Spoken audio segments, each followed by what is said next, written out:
এক গ্রামে এক অতি দ্রুত শেয়াল ছিল। সে নিজের স্বার্থে সবাইকে ঠকাতে ভালোবাসত। একদিন সে দেখল এক পরিশ্রমী কৃষক জমিতে কাজ করছে। শেয়াল বলল, ভাই কৃষক, চল আমরা দুজন মিলে চাষ করি।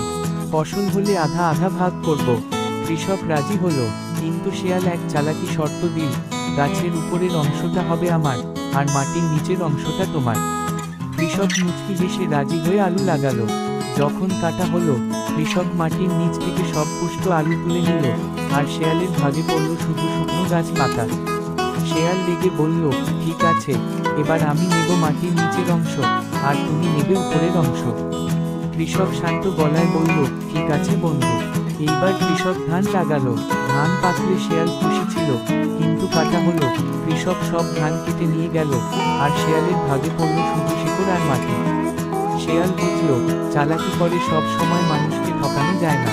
বুদ্ধি ও সততার কাছে ধৃষ্টতা সবসময় হার মানে।